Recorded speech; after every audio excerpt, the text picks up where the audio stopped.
जय हिंद दोस्तों। आप सभी का स्वागत है हमारे इस YouTube channel SSC infinity academy में। तो जैसा कि दोस्तों हम लोगों ने इंजीनियरिंग ड्राइंग को भी दोस्तों लगभग लगभग कंप्लीट कर चुके हैं और एक दो टॉपिक दोस्तों इंजीनियरिंग ड्राइंग में जो बचा हुआ है वो मैं बहुत जल्द ही लेके उसका क्लास लेके आऊँगा और ऑक्यूपेशनल सेफ्टी से जो भी क्लास होगा वो एक दो क्लास में लेके मैं कंप्लीट कर दूंगा। लेकिन देखिए दोस्तों, ज़्यादा पढ़ने से बेटर है कि ज़्यादा रिवीजन कीजिए, क्योंकि जितना हम लोग पढ़ चुके हैं, जितना रिवीजन हम लोग जितना पढ़ चुके हैं वो रिवीजन का टाइम आ चुका है अब। तो मैं दोस्तों ये प्रैक्टिस सेट के माध्यम से क्वेश्चन को करा रहा हूँ और सारा क्वेश्चन उसी के माध्यम से रिपीट हो जाएगा, यानी कि रिपीट हो जाएगा और रिवीजन भी हो जाएगा। तो ये प्रैक्टिस सेट हमारा क्या है दोस्तों, दूसरा प्रैक्टिस सेट है जो कि 23/1/2019 को फिटर ट्रेड के लिए ट्रेड किया था, फिटर ट्रेड के लिए क्वेश्चन पूछा गया था।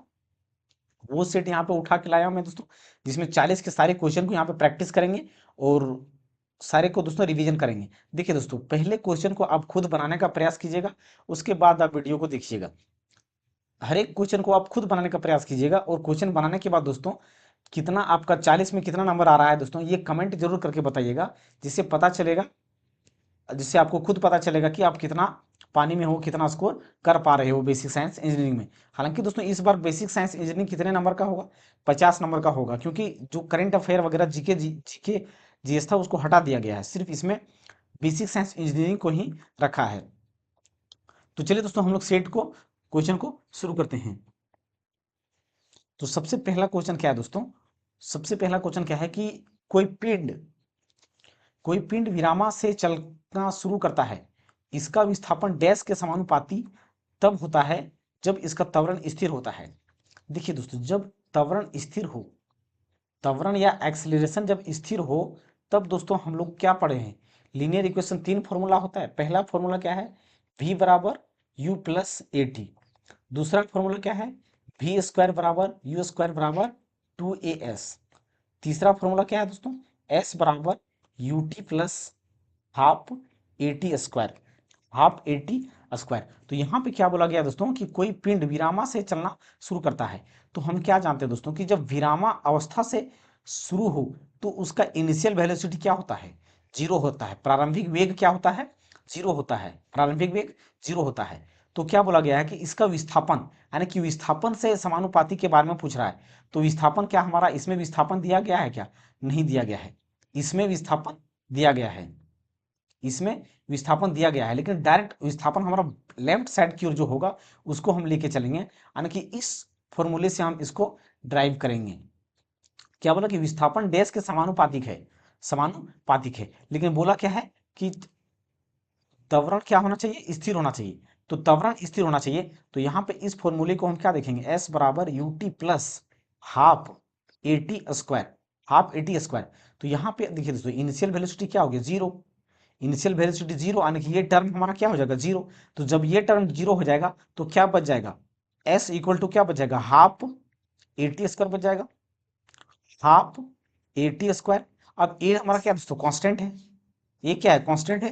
तो जब ए कांस्टेंट है तो s इज डायरेक्टली प्रोपोर्शनल क्या हो जाएगा, समय के स्क्वायर का, टाइम के क्या होगा, स्क्वायर का, टाइम के स्क्वायर का। तो टाइम के स्क्वायर का, तो टाइम के स्क्वायर का, यानी कि सी नंबर का क्या होगा, बिल्कुल सही आंसर हो जाएगा। सी नंबर का क्या होगा दोस्तों, बिल्कुल सही आंसर हो जाएगा। अगला क्वेश्चन देखिए दोस्तों, तो देखिए दोस्तों पहला अगला क्वेश्चन क्या है हमारा दोस्तों कि दो प्रतिरोधकों को 12 ओम और 24 ओम को समांतर में जोड़ा गया है। तो देखिए दोस्तों, सबसे पहली बात, जब समांतर में जोड़ा गया है तो ये कुछ इस प्रकार से है, हमारा क्या है, समांतर क्रम में जोड़ा गया है। तो इस प्रकार से है, यानी कि पहला जो रेजिस्टेंस है वो यहाँ पे कितने का है, 12 ओम का रेजिस्टेंस है, और दूसरा रेजिस्टेंस है वो 24 ओम का है। आगे क्या बोला गया दोस्तों कि इस संयोजन में, इस संयोजन को 12 ओम प्रतिरोध और 22 ओम प्रतिरोधक और 12 वोल्ट बैटरी को श्रृंखला में, यानी कि यहाँ से एक और रेजिस्टेंस लगाया गया है जिसका कितना है, 22 ओम रेजिस्टेंस है, जिसका क्या है, 22 ओम रेजिस्टेंस है।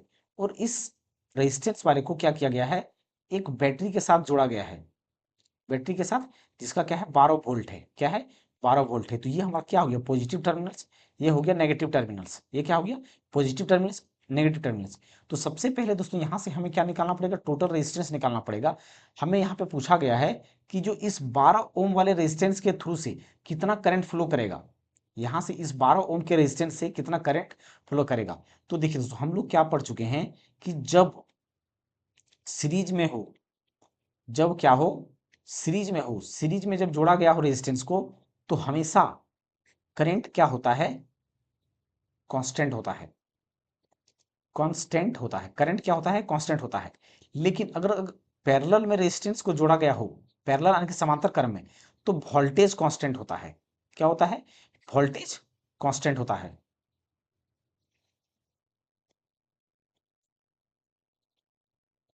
वोल्टेज क्या होता है दोस्तों, कांस्टेंट होता है। तो यहाँ पे इस सीरीज में क्या होगा, वोल्टेज हमारा कांस्टेंट होगा, लेकिन जिसका रेजिस्टेंस कम होगा उसमें करंट क्या करेगा, ज्यादा फ्लो करेगा।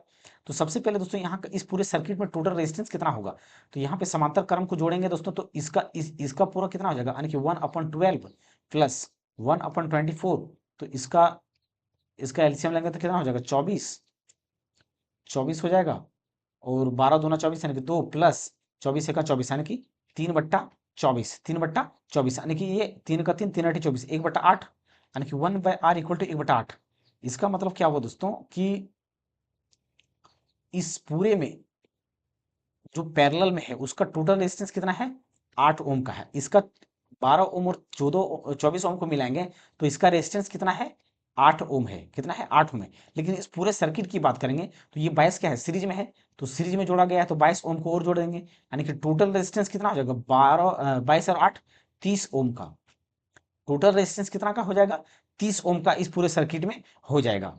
अब देखिए दोस्तों, पूरे सर्किट का 30 ओम हो गया, लेकिन हमें यहाँ पे क्या करना पड़ेगा, करंट निकालना पड़ेगा कि कितना करंट होगा, तभी तो हम निकाल सकते हैं। बैटरी द्वारा कितना करंट प्रोड्यूस किया जा रहा है ये हमें पता करना पड़ेगा, तब तो पता चलेगा कि कौन सा रेजिस्टेंस कितना करंट को क्रॉस होने दे रहा है या पास होने दे रहा है। तो सबसे पहले यहाँ पे हम लोग करंट निकालते हैं। तो करंट क्या हो जाएगा, V/R। वोल्टेज कितना है, 12, और रेजिस्टेंस कितना है, 30, रेजिस्टेंस 30। तो 6×2 = 12, 6×5 = 30, यानी कि टोटल जो करंट फ्लो कर रहा है, टोटल कर रहा है कितने का, 2/5 एम्पियर का इस सर्किट में। यानी कि इधर से करंट जो फ्लो कर रहा है, देखिए दोस्तों एक बात ध्यान रखिएगा कि नेगेटिव से पॉजिटिव हमेशा इलेक्ट्रॉन फ्लो करता है। क्या करता है, इलेक्ट्रॉन फ्लो करता है।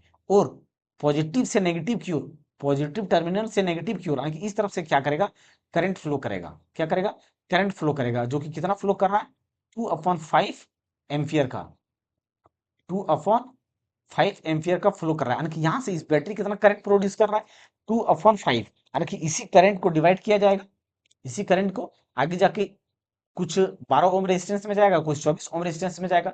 लेकिन हमें क्या निकालने के लिए बोला गया है कि 12 ओम रेजिस्टेंस में कितना करंट फ्लो होगा। तो देखिए दोस्तों, रेशियो मेथड से हम लोग निकालेंगे आसानी से, क्योंकि देखिए हम रेशियो मेथड में क्या जानते हैं कि सबसे पहली बात दोस्तों, यहाँ पे ओम्स लॉ को समझिए। V = IR है, तो IR है, तो I और R आपस में क्या होगा, इनवर्सली प्रोपोर्शनल। आई और आर क्या होता है, इनवर्सली प्रोपोर्शनल होता है। तो R1 और R2, अगर इसको R1 मानते हैं और ये इसको R2 मानते हैं, तो इसका कितना हो जाएगा, रेशियो रेजिस्टेंस का 12 और 24, यानी कि 1:2, इसका रेजिस्टेंस का रेशियो 1:2 हो जाएगा।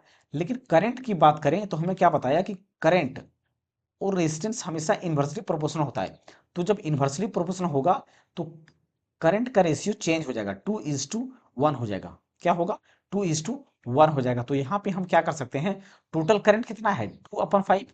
तो सबसे पहली बात दोस्तों, 12 ओम में कितना करंट जाएगा ये निकालना है हमें, 12 ओम में कितना करंट जाएगा ये निकालना है।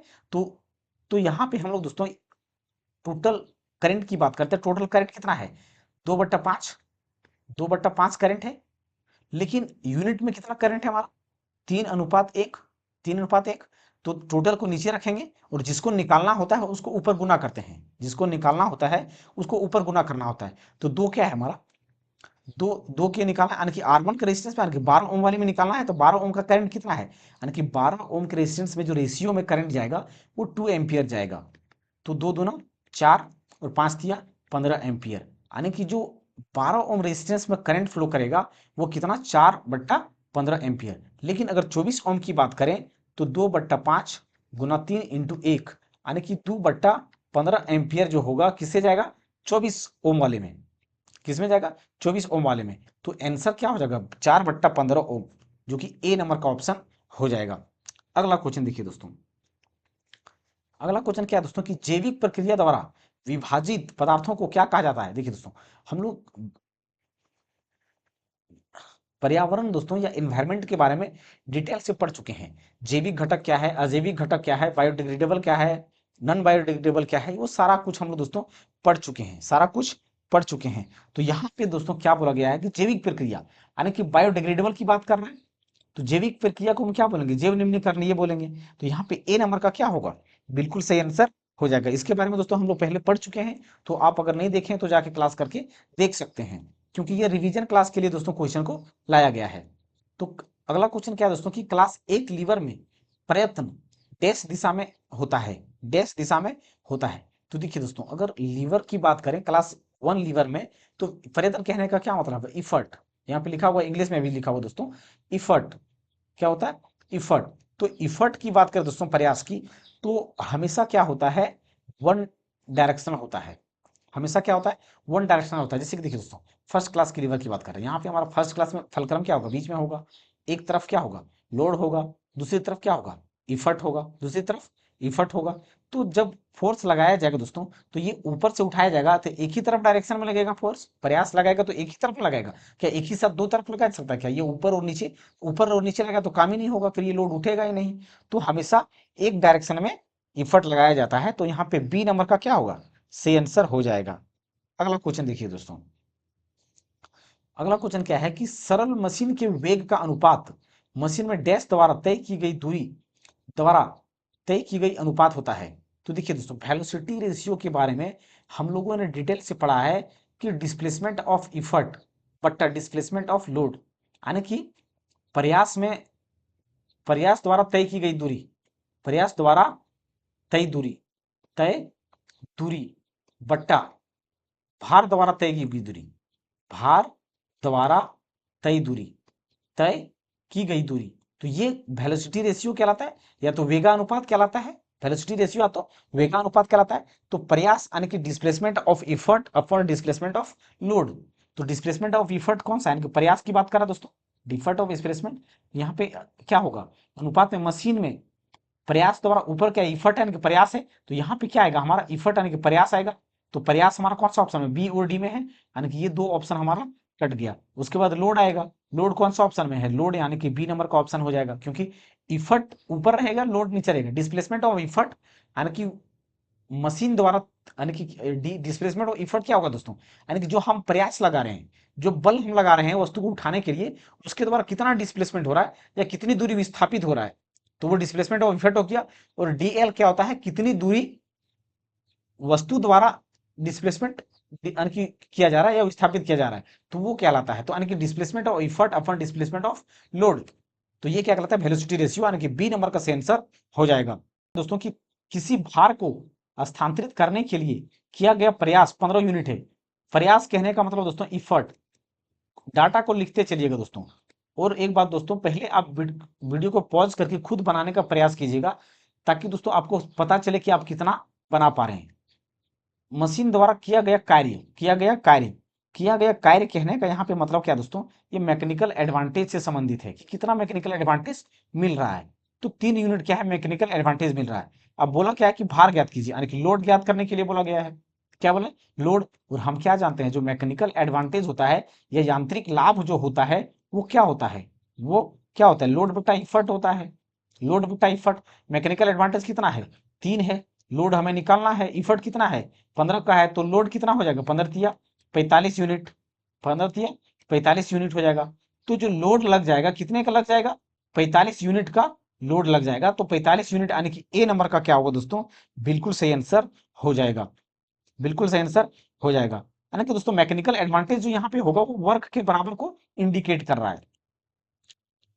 यदि किसी पिंड का विशिष्ट गुरुत्वाकर्षण 1 से कम है, तो यह डैश में या पर तैरने लगेगा। तो यहाँ पे दोस्तों ध्यान से देखिएगा, जैसे कि विशिष्ट गुरुत्वाकर्षण की बात करें, विशिष्ट गुरुत्वाकर्षण, विशिष्ट गुरुत्वाकर्षण,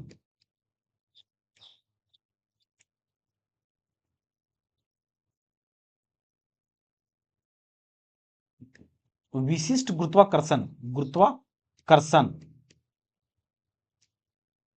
विशिष्ट गुरुत्वाकर्षण जो है दोस्तों पानी का, विशिष्ट गुरुत्वाकर्षण गुरुत्वाकर्षण पानी का कितना होता है, 1 के बराबर होता है। क्या होता है, 1 के बराबर होता है पानी का। अगर विशिष्ट गुरुत्वाकर्षण 1 से कम रहा, विशिष्ट गुरुत्वाकर्षण 1 से कम है, 1 से कम हो, 1 से कम हो, 1 से कम हो, तो वह पानी में तैरेगा, तो पानी में तैरने लगेगा, पानी में तैरने लगेगा, पानी में क्या करेगा दोस्तों, तैरने लगेगा, पानी में तैरने लगेगा, 1 से कम हो तब। और अगर विशिष्ट गुरुत्वाकर्षण दोस्तों 1 से अधिक हो, 1 से अधिक हो, तो पानी में डूब जाएगा, तो पानी में क्या होगा, पानी में डूब जाएगा, पानी में क्या होगा दोस्तों, डूब जाएगा, पानी में डूब जाएगा। 1 से कम यानी कि 1 से क्या होना है, 1 से कम यानी कि 1 से, इसका मतलब क्या है दोस्तों, 1 से कम, 1 से कम और 1 से अधिक, 1 से अधिक। तो यहां पे क्या बोला गया है कि अधिक किसी पिंड का विशिष्ट गुरुत्वाकर्षण 1 से कम है, तो 1 से कम, देखिए दोस्तों 1 से कम, तो वो क्या करेगा, 1 से कम है तो तैरने लगेगा, 1 से कम है तो तैरने लगेगा, लेकिन किस में, पानी में, क्योंकि पानी का 1 होता है, 1 से अधिक जिसका होगा वो डूब जाएगा, कम होगा वो तैरेगा, यानी कि पानी में क्या करेगा, तैरने लगेगा, पानी में क्या करेगा, तैरने लगेगा, पानी में तैरने लगेगा। तो यहाँ पे क्या हो जाएगा, ए नंबर का बिल्कुल से आंसर हो जाएगा। अगला क्वेश्चन देखिए दोस्तों कि मात्रा का आयतन 0 डिग्री सेल्सियस से 4 डिग्री सेल्सियस के बीच डैश है, पानी की निश्चित मात्रा का आयतन। तो देखिए दोस्तों मैंने इसके, देखिए दोस्तों दो चीज होता है, 4 डिग्री क्या होता है दोस्तों, एक विशेष हो जाता है, 4 डिग्री सेल्सियस में विशेष होता है, और इसके बारे में दोस्तों मैं डिटेल से बता चुका हूं पहले भी, फिर से यहाँ पे दोस्तों एक लॉजिक या ट्रिक आपको दोस्तों मैं बता देता हूं। देखिए दोस्तों इसमें क्या है दोस्तों कि अगर देख, दो ग्राफ लेते हैं दोस्तों, ग्राफ के माध्यम से दोस्तों इसको समझना ज्यादा आसान होगा, ग्राफ के माध्यम से इसको समझना ज्यादा आसान होगा। तो यहाँ पे हमारा दो चीज दोस्तों, यहाँ पे एक क्या होगा, मान लेते हैं ये ऊपर क्या होगा, वॉल्यूम है हमारा या आयतन है, और नीचे क्या है, तापमान है, नीचे क्या है, तापमान है, हमेशा तापमान को क्या करेंगे, नीचे रखेंगे, तापमान क्या है, नीचे है, और ऊपर इसमें क्या हो जाएगा दोस्तों, डेंसिटी हो जाएगा यानी कि घनत्व, डेंसिटी यानी कि घनत्व। तो होता क्या है दोस्तों कि जो वॉल्यूम का घनत्व होता है वो कुछ इस प्रकार से ग्राफ बनेगा, वॉल्यूम का कुछ इस प्रकार से ग्राफ बनेगा, और डेंसिटी का क्या होगा, ग्राफ कुछ इस प्रकार से बनेगा, क्या बनेगा, इस प्रकार से बनेगा। अब देखिए दोस्तों यहाँ पे 0 डिग्री सेल्सियस होगा, फिर 1 होगा, फिर 2 होगा, 3 होगा, फिर यहाँ पे क्या हो जाएगा, 4 डिग्री सेल्सियस हो जाएगा, यहाँ क्या हो जाएगा, फिर 4 डिग्री सेल्सियस हो जाएगा, यहाँ पे 4 डिग्री सेल्सियस, फिर यहाँ पे 0 होगा, फिर 1 होगा, 2 होगा, 3 होगा, फिर यहाँ पे क्या हो जाएगा, 4 डिग्री सेल्सियस हो जाएगा। तो देखिए दोस्तों 4 डिग्री सेल्सियस पर जीरो से अगर हम आयतन की ओर जा रहे हैं, जीरो से अगर हम 4 की तरफ जा रहे हैं, तो क्या दोस्तों ग्राफ नीचे की ओर जा रहा है, ग्राफ क्या हो रहा है, नीचे की ओर जा रहा है। अगर नीचे की ओर जा रहा है इसका मतलब आयतन क्या हो रहा है, घट रहा है, आयतन क्या हो रहा है, घट रहा है, आयतन क्या हो रहा है दोस्तों, घट रहा है। तो आने की बी नंबर का यहाँ पे क्या होगा, सही आंसर हो जाएगा। और डेंसिटी की अगर बात करें तो 0 से 4 तक, देखिए 0 से 4 तक बढ़ रहा है, 0 तक क्या दोस्तों, 4 से बढ़ रहा है। लेकिन दोस्तों ये ग्राफ उतना याद नहीं रहता है, याद नहीं रहता है। तो दोस्तों याद रखिएगा कि डेंसिटी और दोनों का वॉल्यूम का स्पेलिंग लिखना है, डेंसिटी का स्पेलिंग लिख लिया, फिर वॉल्यूम का स्पेलिंग लिख लेना है। अब इसमें से दोस्तों जिसका स्पेलिंग ज्यादा होगा उसी का 4 डिग्री सेल्सियस पर अधिक मात्रा होगा। जैसे कि 1 2 3 4 5 6 7, डेंसिटी कितना है, 7 है, फिर वॉल्यूम का कितना है, 1 2 3 4 5 6, 6 है, मतलब कि 4 डिग्री सेल्सियस पर जो डेंसिटी होगा वो अधिक होगा, और 4 डिग्री सेल्सियस पर वॉल्यूम जो होगा वो कम होगा, वॉल्यूम होगा वो कम होगा। तो ये दोस्तों लॉजिक को आप याद रख सकते हैं। तो ये बी नंबर का यहाँ पे क्या होगा, बिल्कुल से आंसर हो जाएगा। देखिए दोस्तों ये याद रखने में मुझे बहुत दिक्कत होता था, इसीलिए मैंने इसको किसी तरह जुगाड़ लगा के मैंने ये जुगाड़ बनाया है। तो अगला क्वेश्चन देखिए दोस्तों, अगला क्वेश्चन क्या है दोस्तों कि यदि कोई पिंड सजातीय नहीं है तो इसका घनत्व इसके डैश की क्रिया है। देखिए दोस्तों सजातीय कहने का मतलब दो चीजें दोस्तों, सजातीय कहने का मतलब है होमोजीनियस, सजातीय नहीं है यानी कि नॉन नॉट होमोजीनियस। तो दो चीज होता है दोस्तों, एक होता है होमोजीनियस, होमोजीनियस, और एक होता है हेट्रोजीनियस, हेट्रोजीनियस।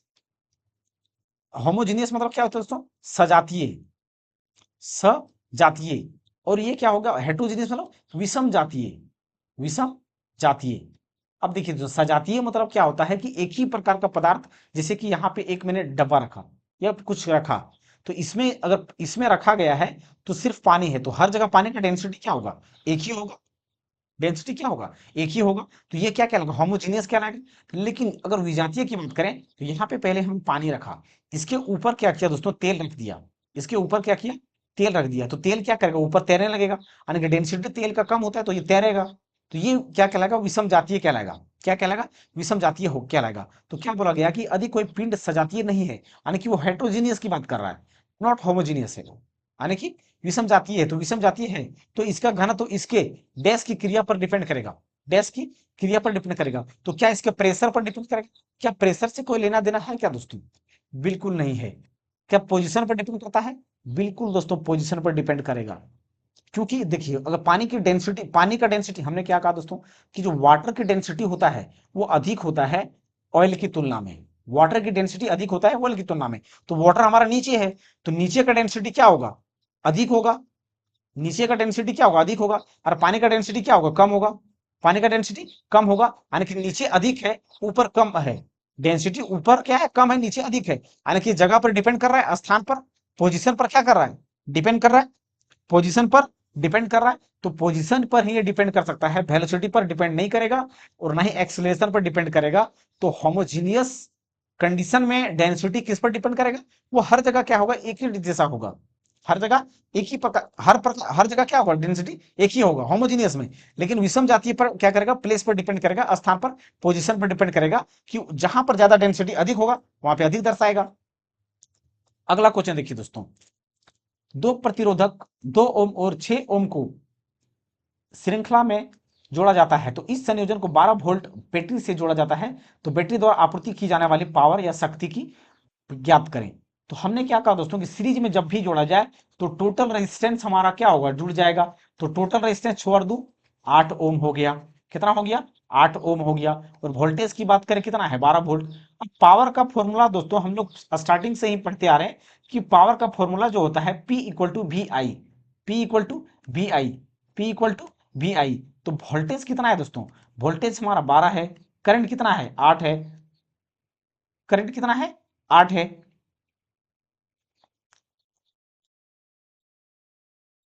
ओ सॉरी सॉरी, ये रेजिस्टेंस 8 है दोस्तों, करंट नहीं आया है, सॉरी। तो यहाँ पे P इक्वल टू क्या होता है, वी आई होता है। तो P इक्वल टू वी आई की जगह पर दोस्तों वोल्टेज तो हमारा कितना है 12 वोल्ट है, लेकिन करंट तो हमें मालूम ही नहीं है, करंट मालूम ही नहीं, तो करंट को निकालना पड़ेगा। V इक्वल टू क्या होता है आई आर, वोल्टेज कितना 12, रेजिस्टेंस कितना है 8 है। तो ये 8 क्या होगा, बराबर किस पर हो जाएगा, 8 हो जाएगा। करंट यहाँ पे निकल कर क्या आ जाएगा, करंट तो कितना होगा 4 दूना 8, 4 तिया 12, यानी कि 3/2, 3/2, 3 बट्टे क्या हो जाएगा, 2 हो जाएगा। अब इसको काटेंगे तो 2 1 2, 2 6 12, यानी कि पावर जो हो जाएगा 18 वॉट का हो जाएगा। पावर कितने का हो जाएगा, 18 वॉट का हो जाएगा। तो यहाँ पे बी नंबर का क्या होगा, बिल्कुल से आंसर हो जाएगा। अगला क्वेश्चन क्या दोस्तों, कि 200 ग्राम भार वाले लोहे के टुकड़े का उष्मा 30 डिग्री सेल्सियस से बढ़ाकर 60 डिग्री सेल्सियस ज्ञात की जाती है। तो टुकड़े द्वारा कितनी उष्मा स्थानांतरित की जाती है यदि लोहे की विशिष्ट उष्मा इतना है।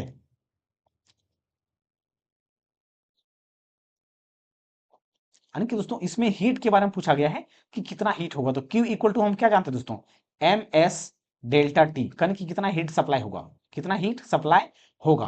तो Q हमें निकालना है, यानी कि हीट हमें निकालना है। तो देखिए दोस्तों क्या क्या डाटा दिया गया है, ये देखिए दोस्तों, मास कितना दिया गया है 200 ग्राम दिया गया है। लेकिन दोस्तों यहाँ पे हमारा क्या है, यूनिट को सीजीएस में नहीं बल्कि मीट्रिक सिस्टम में लेंगे। तो 200 ग्राम यानी कि 1000 से डिवाइड करेंगे तो 1000 से डिवाइड करेंगे 0.2 kg हो जाएगा। एस बराबर जो स्पेसिफिक हीट होता है दोस्तों या विशिष्ट उष्मा जो होता है वो कितना दिया गया है, 450 जूल पर केजी पर केल्विन दिया गया है। तो ये इसको नीचे लिखते हैं दोस्तों।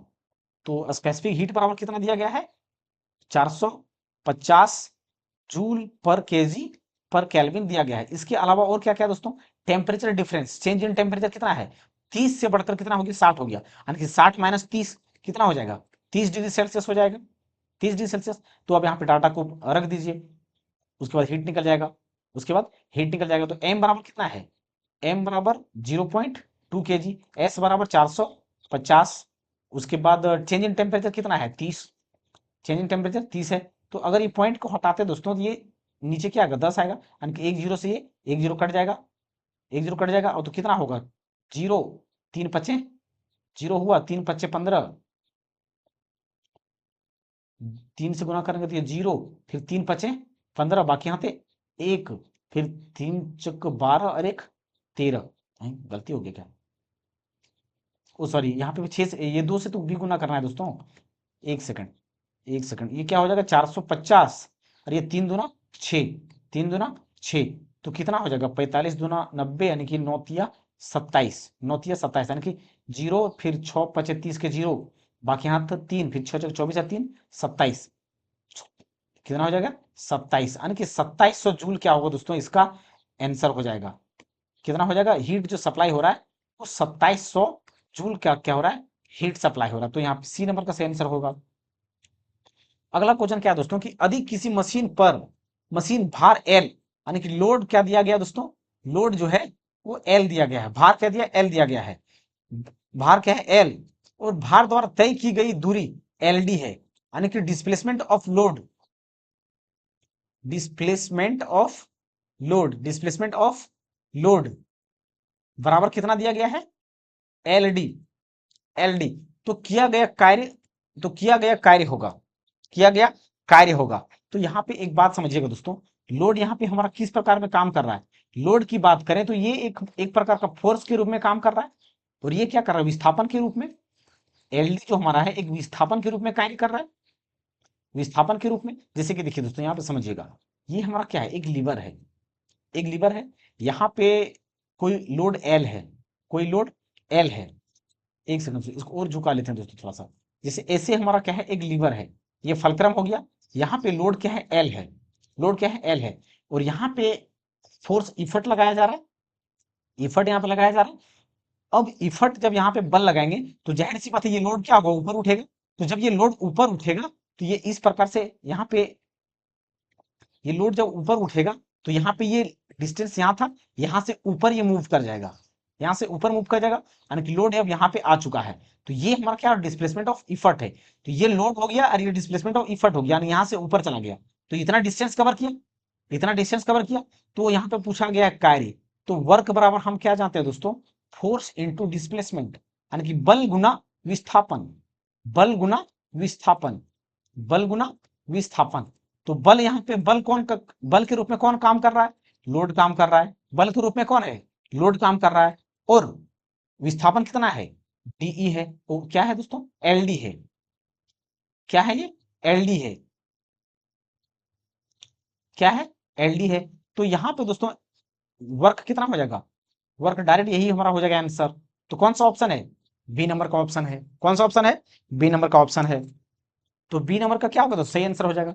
अगला क्वेश्चन देखिए दोस्तों, इसी प्रकार दोस्तों यहाँ पे ये भी पूछा जा सकता है कभी कि अगर इफर्ट ई है, इफर्ट ई है, और इसका डिस्प्लेसमेंट क्या हो जाएगा ईडी हो जाएगा, ईडी हो जाएगा, तो इसका वर्क क्या हो जाएगा ईडी, ई यहाँ पे हमारा फोर्स के रूप में हो जाएगा, और ईडी हमारा क्या होगा डिस्प्लेसमेंट हो जाएगा, तो ये वर्क हमारा हो जाएगा। ये सारी चीजें दोस्तों मैं पहले से आपको बता रखा हूं, और ये क्वेश्चन दोस्तों मैं खुद से लेके नहीं आया हूं, बल्कि जो फीटर ट्रेड का 23 जनवरी 2019 को क्वेश्चन पूछा गया है, वो एग्जैक्ट सारा का सारा क्वेश्चन दोस्तों वही है।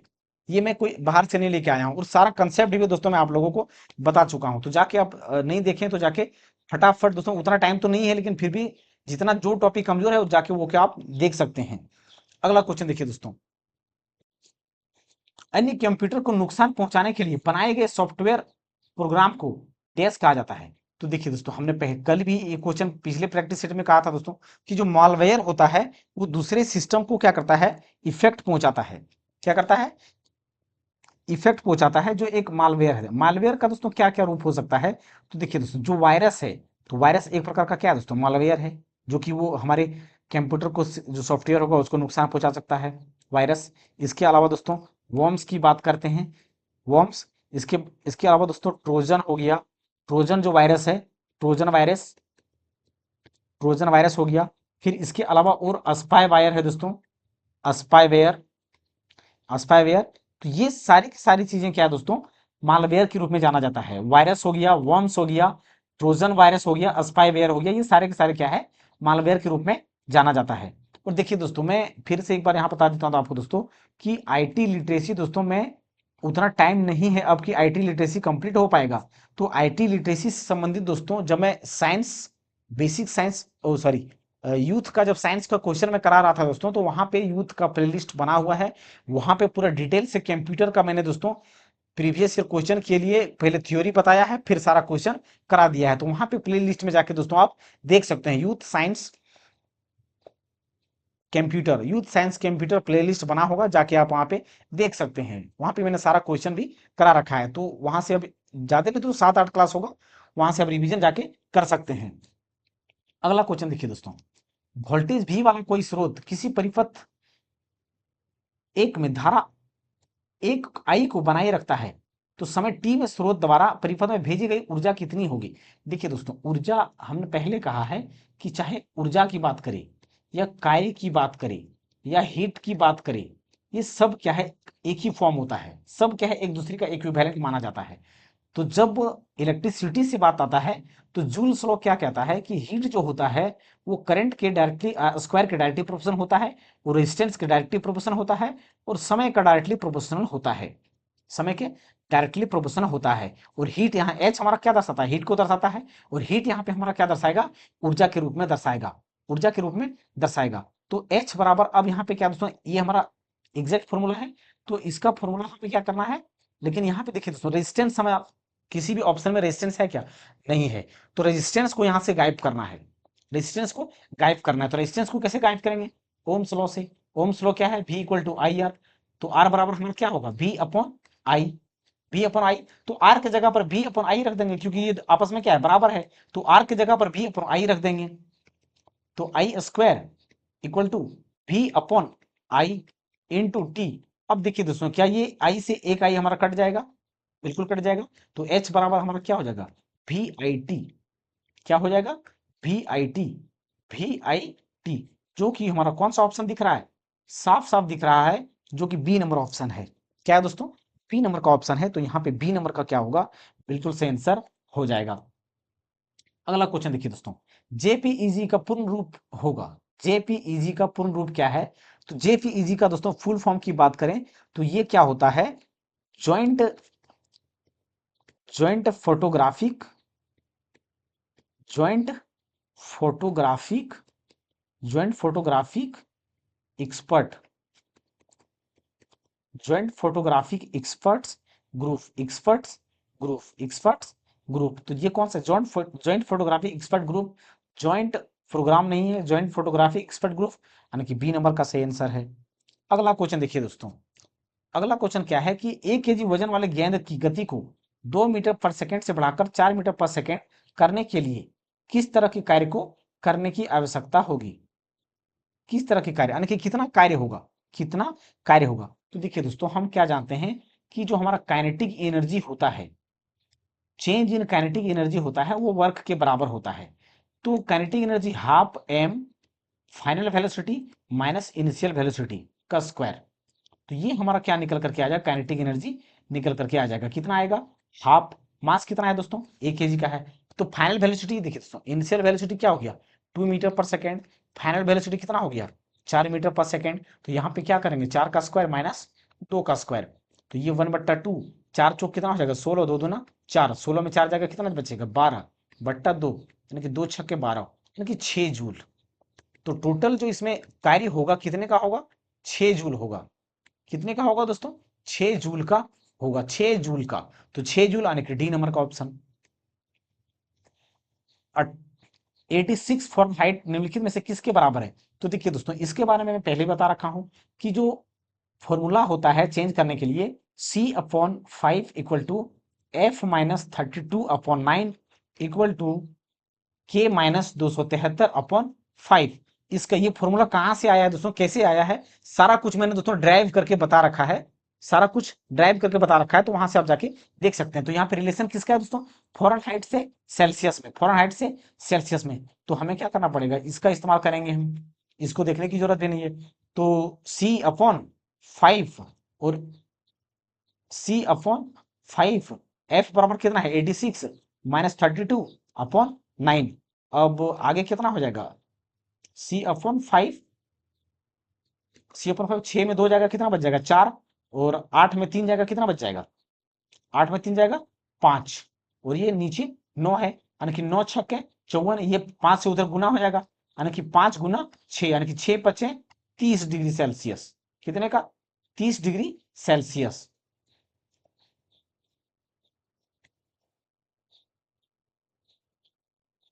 कितना हो जाएगा दोस्तों 30 डिग्री सेल्सियस, 30 डिग्री सेल्सियस, यानी कि बी नंबर ऑप्शन हो जाएगा।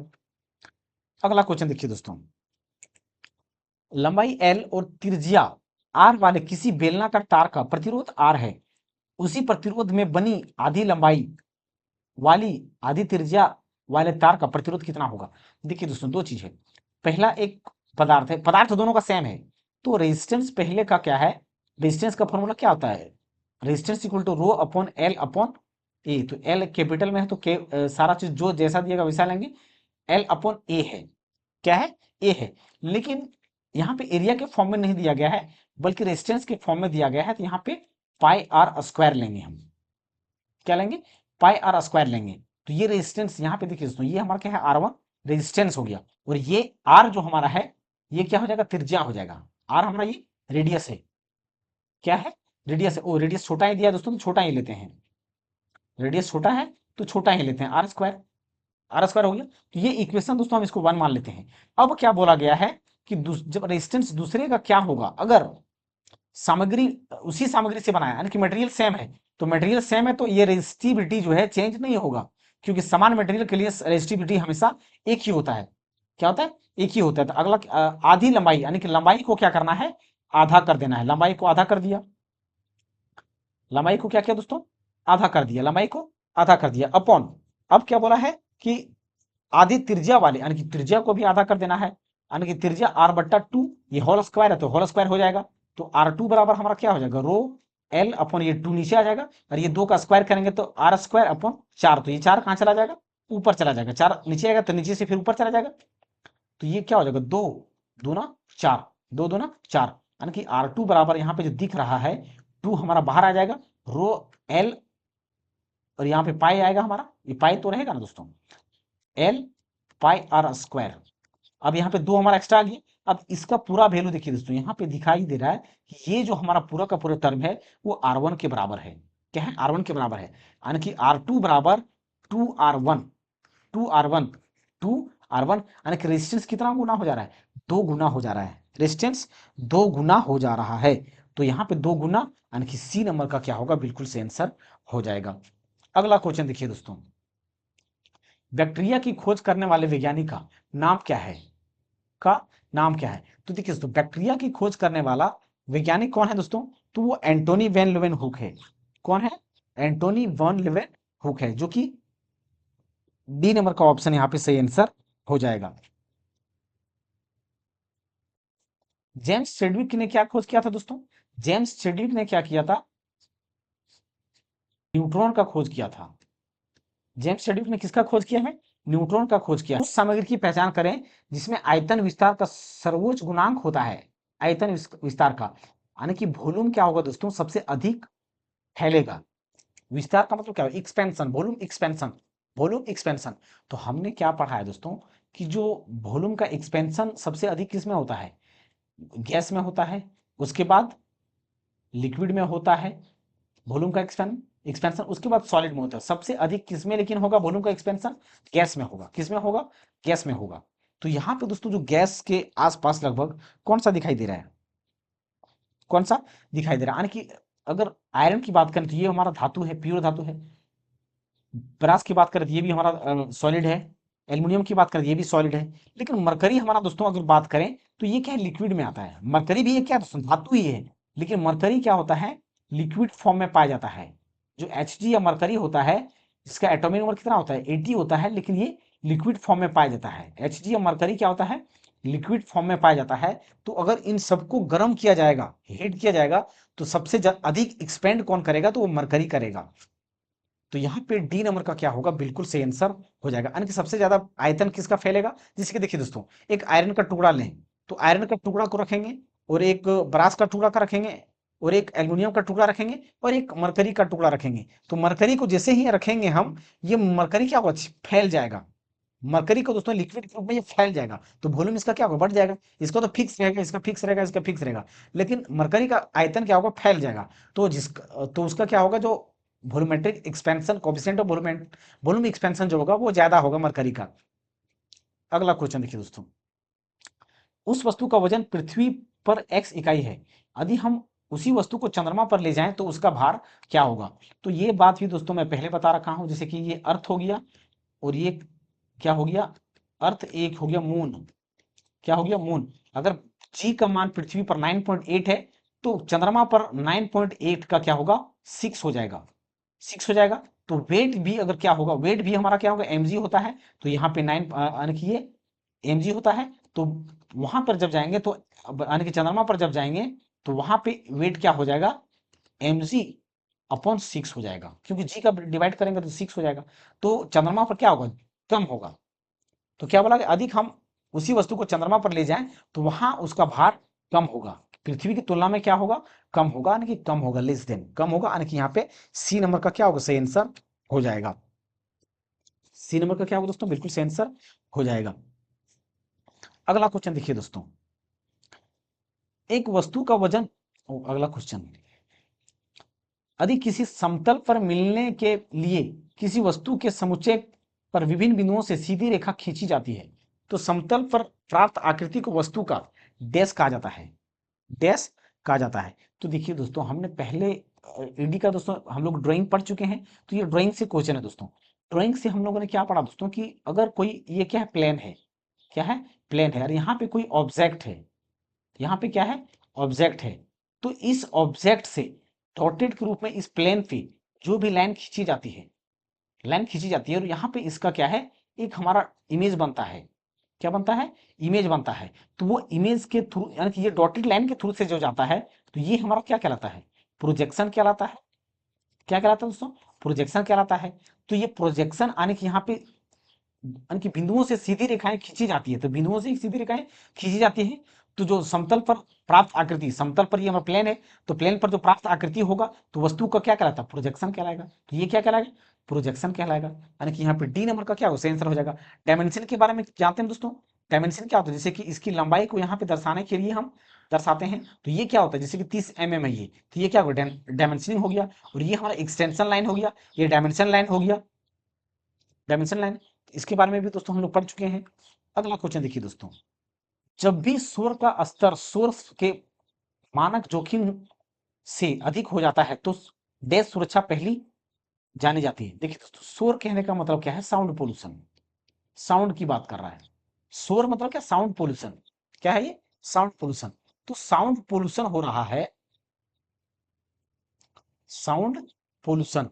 तो अगर साउंड पोल्यूशन हो रहा है दोस्तों, तो क्या हम अपनी आंख बंद करेंगे, कान को सुरक्षा प्रदान करेंगे, क्योंकि कान शोर या साउंड पोल्यूशन में कहाँ सुनाई देगा, कान को नुकसान पहुंचाएगा, माथा को नुकसान पहुंचाएगा, बिल्कुल नहीं, पैर को नहीं। तो यहाँ पे बी नंबर का सही आंसर हो जाएगा। कॉमन सेंस का क्वेश्चन है दोस्तों इसमें।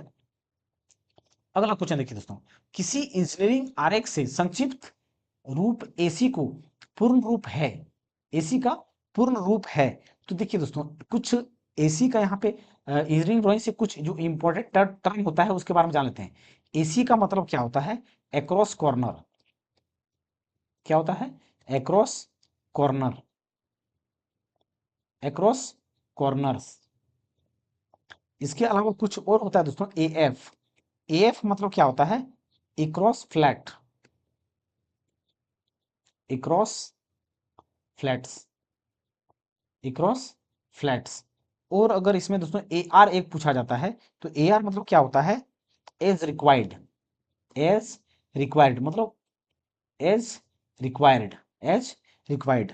और एक और क्या होता है दोस्तों, A S A, A S A American, American standard, standard association, association. एक होता है दोस्तों आईएसए, इंडियन स्टैंडर्ड एसोसिएशन, क्या हो जाएगा, इंडियन स्टैंडर्ड एसोसिएशन। अब यहाँ पे क्या बोला गया है कि इंजीनियरिंग आरेख में यानी कि ड्राइंग के क्षेत्र में एसी का पूर्ण रूप क्या है, तो एसी का पूर्ण रूप क्या होगा दोस्तों? Across corner. Across corner. निम्नलिखित में कौन उस सैद्धांतिक निश्चित तल, अक्ष या बिंदु स्थान की व्याख्या करता है जो जीडी और टी या आयामी सहायता को भी संदर्भित करता है? को भी संदर्भित करता है, को भी संदर्भित करता है। तो वो हमारा क्या कहलाता है? तो वो हमारा क्या कहलाता है दोस्तों? डेटम कहलाता है। क्या कहलाता है? डेटम कहलाता है। देखिए दोस्तों, यहाँ पे बात को समझिएगा दोस्तों। डेटम क्या होता है? कोई भी गणना, अगर हम, जैसे कि यहाँ पे हमारा कोई लाइन है, जैसे गियर दोस्तों, गियर आप लोगों ने पढ़ा होगा कि नहीं पता नहीं दोस्तों। जैसे ये क्या है? गियर है। गियर क्या बताऊं दोस्तों जो समझ में आएगा वैसे समझ लीजिए दोस्तों। जैसे कि जिसको दोस्तों हम बेस मानते हैं, बेस आधार मान लेते हैं, और वहां से किसी की ऊंचाई पर गणना करते हैं, ऊंचाई की गणना करते हैं, यानी कि जिस बेस लाइन को क्या कहा जाता है? जब बेस कोई भी चीज होता है ना, उसे डेटम कहा जाता है। क्या कहा जाता है? डेटम कहा जाता है। तो यहाँ पे डेटम यानी कि बी नंबर का क्या होगा? बिल्कुल सही आंसर हो जाएगा। उस सामग्री की पहचान करें जिसमें आयतन विस्तार का उच्च गुणांक होता है। उच्च गुणांक होता है, यानी कि दोस्तों पिछले भी हमने बताया दोस्तों कि सबसे अधिक किसमें फैलेगा? अगर एक्सपेंशन सबसे अधिक किसी में होगा वॉल्यूम का, तो वो गैस है। फिर क्या है? लिक्विड में होगा। उसके बाद सॉलिड में होगा। सॉलिड में होगा। तो यहाँ पे दोस्तों देखिए क्या दिया गया है? ब्रास। तो यहाँ पे दो ऑप्शन तो वैसे कट जाएगा, क्योंकि वॉल्यूम एक्सपेंशन ज्यादा ब्रास और ग्लास में नहीं होगा, क्योंकि ये सब सॉलिड के अंतर्गत में आ जाएगा। किस में आएगा? सॉलिड के अंतर्गत में आ जाएगा। अब रही बात दोस्तों एल्कोहल और वाटर की। एल्कोहल और वाटर की, तो एल्कोहल का डेंसिटी क्या होता है दोस्तों? कम होता है। एल्कोहल का डेंसिटी कम होता है वाटर की तुलना में। वाटर की तुलना में। तो सब इस यहाँ पे किसका अधिक होगा? एल्कोहल का अधिक हो जाएगा। Coefficient of volume expansion. Coefficient of volume expansion. तो यहाँ पे ए नंबर का क्या होगा? सही आंसर हो जाएगा। दो प्रतिरोधकों को 10 ओम और 20 ओम की श्रृंखला में जोड़ा जाता है, तो इस संयोजन में वोल्टता आपूर्ति 30 वोल्ट दी जाती है। तो 10 ओम वाला प्रतिरोध का वोल्टेज ज्ञात कीजिए। ये क्या है दोस्तों? सीरीज में जोड़ा गया है। जैसे कि एक रेजिस्टेंस ये रहा, दूसरा रेजिस्टेंस ए रहा, तो ये क्या है? 10 ओम का रेजिस्टेंस है, और ये कितने का है? 20 ओम का रेजिस्टेंस है। कितने का है? 20 ओम का रेजिस्टेंस है। और इसके साथ एक कितने का? 30 वोल्ट। 30 वोल्ट का बैटरी को जोड़ा गया है। 30 वोल्ट का बैटरी को जोड़ा गया है। 30 वोल्ट का बैटरी को जोड़ा गया है। और हम लोगों ने पहले क्या पढ़ा है दोस्तों कि अगर सीरीज में हो तो करंट क्या होता है? कांस्टेंट होता है। Current constant. अगर सीरीज में हो तब, या श्रेणी क्रम में हो तब करंट क्या होता है? कांस्टेंट होता है। लेकिन जब अगर पैरेलल में हो तो वोल्टेज क्या होता है? कांस्टेंट होता है। वोल्टेज क्या होता है? कांस्टेंट होता है समांतर क्रम में। पैरेलल या तो समांतर क्रम में वोल्टेज कांस्टेंट होता है। तो यहाँ पे ये क्या है? सीरीज में है, तो ये वोल्टेज तो इसमें कांस्टेंट नहीं हो सकता है। वोल्टेज कांस्टेंट नहीं हो सकता है, क्योंकि ये क्या है? सीरीज है। तो यहाँ पे हमें करंट निकालना पड़ेगा, यानी कि करंट पहले निकालना पड़ेगा कि टोटल करंट कितना सप्लाई हो रहा है, क्योंकि करंट यहाँ पे क्या होता है? कांस्टेंट होता है। तो करंट से ही तुलना करना पड़ेगा। तो V equal to i r. Total current का रेजिस्टेंस कितना होगा? 20 और 30। सीरीज में है तो टोटल रेजिस्टेंस 30 हो जाएगा। तो करंट कितना होगा? यानी कि 30/30। तो करंट कितना होगा? 1 एम्पियर हो जाएगा। करंट कितने का हो जाएगा? 1 एम्पियर का हो जाएगा। तो करंट 1 एम्पियर का हो जाएगा। इसका मतलब, यहाँ पे पूछा क्या है कि 10 ओम प्रतिरोध में, यानी कि इधर से इसमें कितना वोल्टेज होगा? इसमें कितना वोल्टेज होगा? तो V इक्वल टू क्या होता है? I r. V equal to क्या होगा? I r. I r. तो यहाँ पे हमें क्या चाहिए? वोल्टेज चाहिए। करंट कितना आया? 1 एम्पियर आया। करंट कितना आया? 1 एम्पियर आया। रेजिस्टेंस कितने का है? तो यहाँ पे 10 वाले निकालना है, तो 10 से गुना करेंगे। तो इसमें वोल्टेज कितना हो जाएगा? 10 वोल्ट हो जाएगा। कितने का होगा? 10 वोल्ट, यानी कि यहाँ पे डी नंबर का सही आंसर हो जाएगा। इसका मतलब इसमें कितना वोल्ट होगा दोस्तों? यानी कि 10 वोल्ट इसमें और रहेगा, और 20 वोल्ट इसमें रहेगा, क्योंकि वोल्टेज डिवाइड हो जाएगा। तो यहाँ पे डी नंबर का क्या होगा? बिल्कुल सही आंसर हो जाएगा। अगला क्वेश्चन देखिए दोस्तों। किसी पीतल की छड़ चालकता में अनुप्रस्थ काट का क्षेत्रफल इतना है और लंबाई 20 सेंटीमीटर है। यदि छड़ के दोनों सिरों पर 200 जूल सेल्सियस के तापमान का अंतर बनाए रखा जाता है, तो छड़ के माध्यम से ऊष्मा के प्रवाह कि दर ज्ञात कीजिए। यानी कि दोस्तों हम लोगों ने क्या पढ़ा था दोस्तों कि फूरियर्स लॉ में हम लोगों ने क्या पढ़ा दोस्तों कि जो F इक्वल टू होता है के ए change in temperature upon thickness, upon thickness, upon क्या होता है, थिकनेस होता है। तो अब डाटा को देखिए क्या क्या दिया गया है, डाटा को क्या क्या दिया गया है। अगर यहाँ पे देखिए दर दर बोला है कि 1 सेकंड में कितना होगा, 1 सेकंड में कितना होगा, तो यहाँ पे टाइम भी नीचे दे सकते हैं। ये टीसी हमारा क्या दर्शाता है, थिकनेस को दर्शा रहा है, मोटाई को, और ये टाइम से सेकंड को, यानी कि 1 सेकंड में। यहाँ पे डिवाइड करने की कोई जरूरत नहीं है। जब भी दर की बात करिए या रेट की बात करिए, इसका मतलब 1 सेकंड में या यूनिट सेकंड में कितना फ्लो करेगा वो निकालना होता है। तो यहाँ पे के यानी कि क्या है, कोफिशिएंट ऑफ थर्मल कंडक्टिविटी कितना दिया गया है, coefficient of thermal conductivity 109 joule, 109 joule per metre kelvin, per metre kelvin. तो ये थर्मल कंडक्टिविटी के बराबर दिया गया। और एरिया बराबर क्या दिया गया दोस्तों, क्रॉस सेक्शन एरिया क्या दिया गया है, क्षेत्रफल यानी कि 0.04 मीटर स्क्वायर दिया गया है। इसके अलावा थिकनेस, ये 20 सेंटीमीटर यानी कि थिकनेस दिया हुआ है 20 सेंटीमीटर, लेकिन इसको हम क्या करेंगे, मीटर में चेंज करेंगे, क्योंकि सारा का सारा ऐसा यूनिट में है। तो 20 मीटर में चेंज करने के लिए क्या करेंगे, हम 100 से डिवाइड करेंगे, यानी कि 0 पॉइंट, तो थिकनेस कितना हो जाएगा, थिकनेस बराबर 0.2 मीटर हो जाएगा। 100 से डिवाइड करेंगे 0.2 मीटर हो जाएगा। अब चेंज इन टेम्परेचर की बात रहा, तो टेम्परेचर डिफरेंस कितना हो गया, 200 जूल डिग्री सेल्सियस, यानी कि 200 का, तो टेम्परेचर डिफरेंस कितने का है, 200, दोनों सिरों के दोनों सिरों पर इतना का डिग्री सेल्सियस है, तो ये बीच टेम्परेचर डिफरेंस हो गया। अब हमारा यहाँ पे हीट के बारे में निकालना है। के बराबर कितना है, 109, ए बराबर कितना है दोस्तों, यानी कि एरिया, क्रॉस सेक्शन एरिया कितना है, 0.04, चेंज इन टेम्परेचर कितना है 200, अपॉन थिकनेस कितना निकल के आया दोस्तों, थिकनेस कितना दिया गया है, सॉरी हाँ, थिकनेस कितना है 0.2 दिया गया है। अब इसको दोस्तों हम लोग सॉल्व कर लेते हैं। ये 2 जीरो यहाँ पे नीचे आ जाएगा और 1 जीरो ऊपर चला जाएगा, तो यहाँ से ये 2 जीरो और ये 2 जीरो कैंसिल आउट हो गया। अब 2 से यहाँ से काट देंगे, 2 दें 20, 10, 10 हो गया, यानी कि 4। तो क्यू बराबर इसको गुना करते हैं, कितना हो जाएगा, 4 नामा 36 का 6, 4 नामा 36 का 6, बाकी 3, यानी कि फिर 0 से गुना करेंगे 6 3, फिर 4 एका 4, 4 एका 4, और ऊपर से यहाँ पे 1 जीरो बचा हुआ है। तो इतना जूल पर सेकंड, 1 सेकंड की बात कर रहा है, यानी कि 1 सेकंड में इतना होगा, यानी कि इतना जूल पर सेकंड। लेकिन दोस्तों यहाँ पे हमारा क्या है, किलो जूल में है, यानी कि 3 अंक के बाद क्या करेंगे, हम दशमलव बैठाएंगे, तो 3 अंक के बाद दशमलव बैठाएंगे, यानी कि 4.36, और यहाँ पे इसके बदले के डाल देंगे, यानी कि किलो जूल पर सेकंड। तो ऑप्शन यहाँ पे सी नंबर का सही हो जाएगा। अगला क्वेश्चन देखिए दोस्तों, कि निम्नलिखित विकल्पों में से किस विकल्प की एसआई इकाई नहीं होती, एसआई इकाई नहीं होती है। तो देखिए दोस्तों, एसआई इकाई नहीं होती है, तो फंडामेंटल यूनिट के हिसाब से दोस्तों मैं पहले बता रखा हूं कि फंडामेंटल यूनिट में कितने होते हैं, 7 यूनिट होते हैं। कितने होते हैं, 7 होते हैं। क्या क्या होते हैं, दूरी का हो गया, एक डिस्टेंस का होता है, डिस्टेंस का होता है, फिर टाइम का होता है, फिर मास का होता है, मास का होता है, फिर डिस्टेंस हो गया, टाइम हो गया, मास हो गया, टेम्परेचर हो गया तापमान के लिए, और अमाउंट ऑफ सब्सटेंस के लिए भी होता है, नहीं पदार्थ की मूल, मूल हाँ, अमाउंट ऑफ सब्सटेंस, और लाइट इंटेंसिटी यानी कि कैंडेला जो हमारा ऐसा यूनिट होता है। तो ये 7 होते हैं लगभग, कितने होते हैं, 7 होते हैं। अब इसमें क्या बोला गया है कि विकल्प की एसआई इकाई नहीं होती, एसआई इकाई नहीं होती, एसआई इकाई नहीं होती। तो देखिए दोस्तों, फ्रीक्वेंसी का क्या होता है, हर्ट्ज होता है, जो कि हमारा एसआई यूनिट है। अमाउंट ऑफ सब्सटेंस का क्या होता है,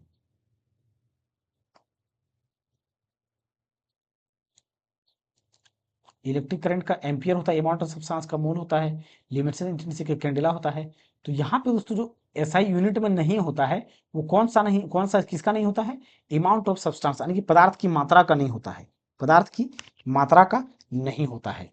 तो यहाँ पे बी नंबर का क्या होगा, सही आंसर हो जाएगा।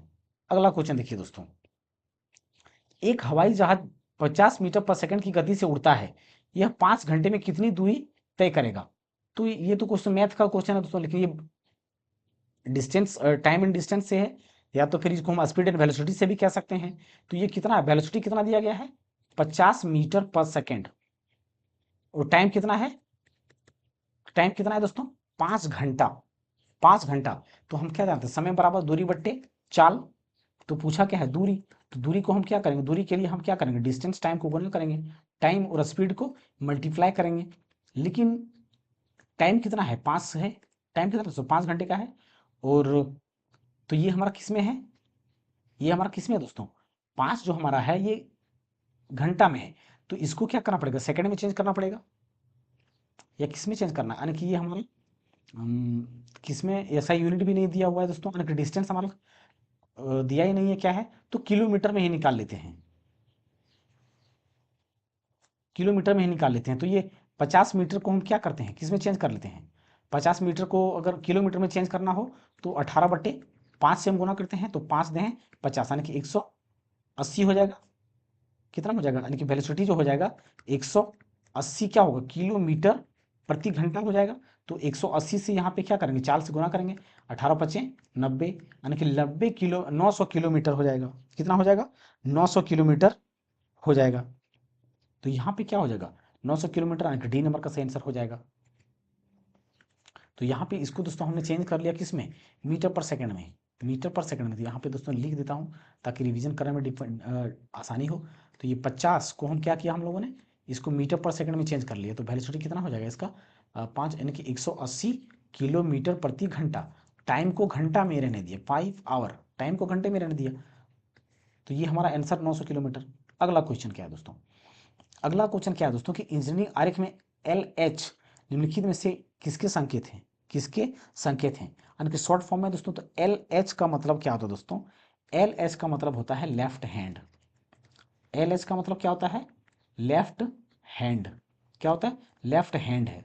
और और अगर बात करें दोस्तों, जैसे कि ओडी की बात करें तो आउटर डायमीटर, आउटर डायमीटर,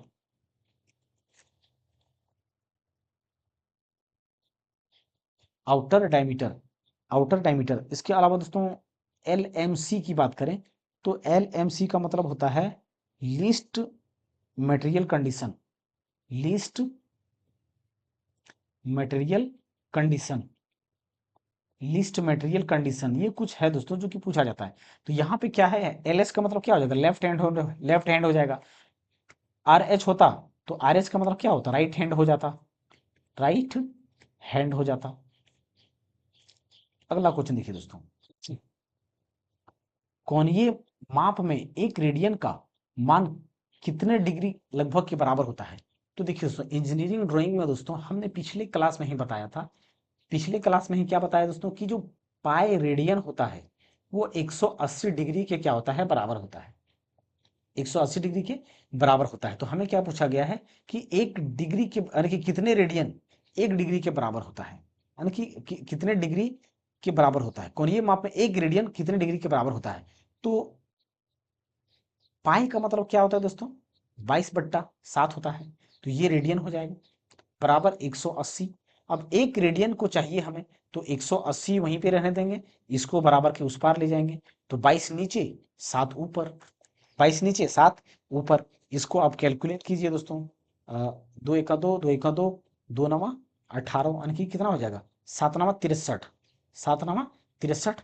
और 11 से इसको डिवाइड कर दीजिए, फिर कितना हो जाएगा, 11×5 = 55, 11×5 = 55। कितना बच गया, 13, 13 में 5 जाएगा, कितना बचेगा, 8×5 = 13, यानी कि 8, 8 बचेगा। फिर ये 0, फिर 11×6 = 66, 11×7 = 77, 11×7 = 77। बच कितना गया दोस्तों, 10 में, 10 में कितना गया, 7, 3 बच गया। फिर 8 है, यानी कि 7 में 7 गया 0, यानी कि यहाँ पे पॉइंट, पॉइंट के बदले एक 0 फिर से देंगे। फिर 11 दूना 22 हो जाएगा, यानी कि 22। फिर कितना बच जाएगा, 8, फिर इस पॉइंट के बदले 0, 11×7 = 77।